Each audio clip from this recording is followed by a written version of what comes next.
Justin Trudeau has spoken again, but this time in a different tone. He wasn't flinging wild allegations at India, nor was he equating separatism to free speech.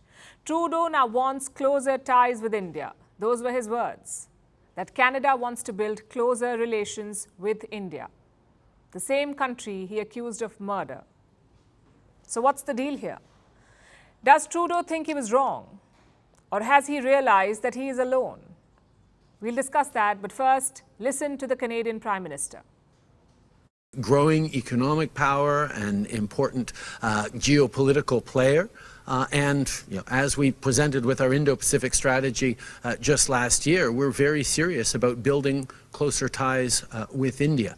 At the same time, obviously, as a rule of law country, we need to emphasize that India needs to work with Canada to ensure that we get the full facts of this matter. Frankly, teenagers are easier to read. First, Trudeau accused India of potentially murdering a Canadian citizen.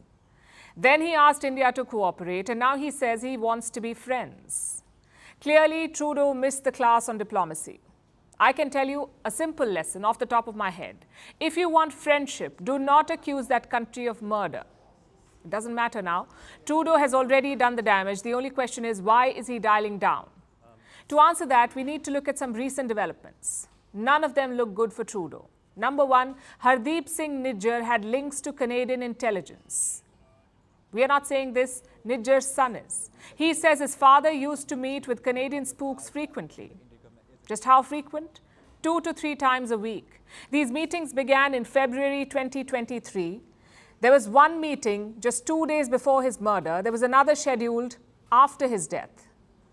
What were these meetings about? Surely not his security. You would discuss your security with the police or the local administration. Why would you discuss it with spies?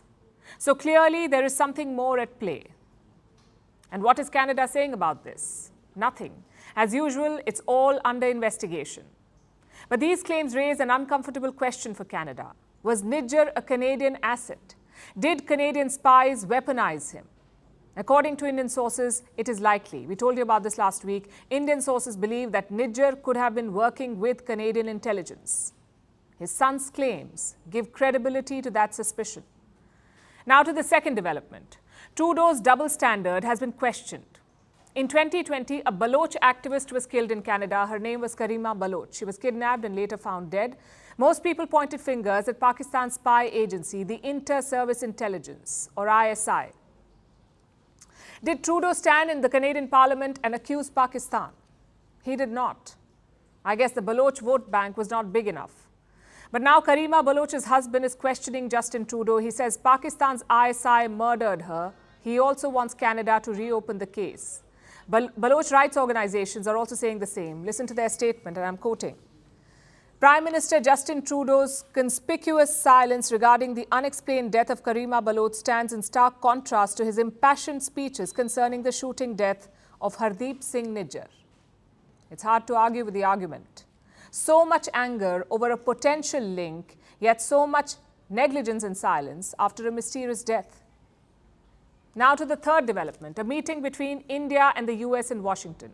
India's Foreign Minister S Jaishankar is in the US. On Thursday, he met Secretary of State Antony Blinken. Everyone had the same question. Would they discuss the Canada issue? Well, the official statement does not mention it. It talks about the G20. It talks about space and defense, but it does not mention Canada. That doesn't mean it did not come up. India's Foreign Minister says he did talk about Canada, both with Blinken and with National Security Advisor Jake Sullivan. Listen in. Speak about it with Jake Sullivan and Tony Blinken? Yes, I did.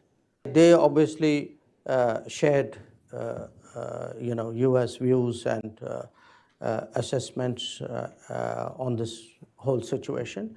And I explained to them at some length, what I gave you was a summary of the concerns which I had. So I think hopefully we both came out of those meetings better informed. Minister Jaishankar did elaborate on India's concerns. He said Canada has a permissive attitude towards extremism. Been an issue of great friction for many years with Canada. In the last few years, it has come back very much into play because of what we consider to be a very permissive Canadian attitude towards terrorists, extremists, people who openly advocate violence. And they have been given operating space in Canada.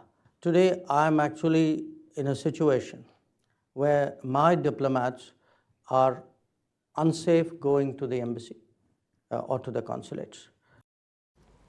And what did Blinken say? Reports say he urged India to cooperate with Canada. And this is not new. The US has asked India to cooperate multiple times. So why not include it in the statement?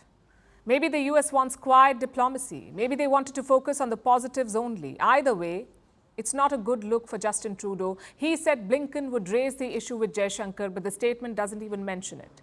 So much for Canada's closest ally and friend. Development number 4 is the support for India. I'm not sure Justin Trudeau expected this. Domestically, Indians have rallied behind the government, opposition parties, civil society, even hackers. This week, the website of Canada's armed forces was hacked. It was disabled for 2 hours. The cyber attack was claimed by the Indian Cyber Force. It's a pro-India hacking group. They shared screenshots on social media. Of course, India had nothing to do with it. These hackers operate outside official control. But who knows? Maybe Justin Trudeau will find a potential link here too. India's neighbours are also rallying against Canada. Sri Lanka was the first to speak out. Their foreign minister called Trudeau's allegations outrageous. He also said Canada harbours terrorists. And now Bangladesh is saying the same. Listen to what their foreign minister said, I'm quoting, "The murderers can go to Canada and take shelter and they can have a wonderful life while those they killed, their relatives, are suffering." Again, it's hard to argue with that. The fact is, Justin Trudeau is isolated. Maybe the US has supported him behind closed doors, but in public they have not. And they won't unless he offers proof. It's been 12 days since Trudeau made his allegations. We are still waiting for the evidence. So the choice is now his. He can keep spending political capital on the issue, or he can dial down. He can handle this maturely and diplomatically. Trudeau may have fired the first shot in this face-off, but he's now in defense mode. The media, the Indian government, activists, everyone is questioning his charges or his past hypocrisy.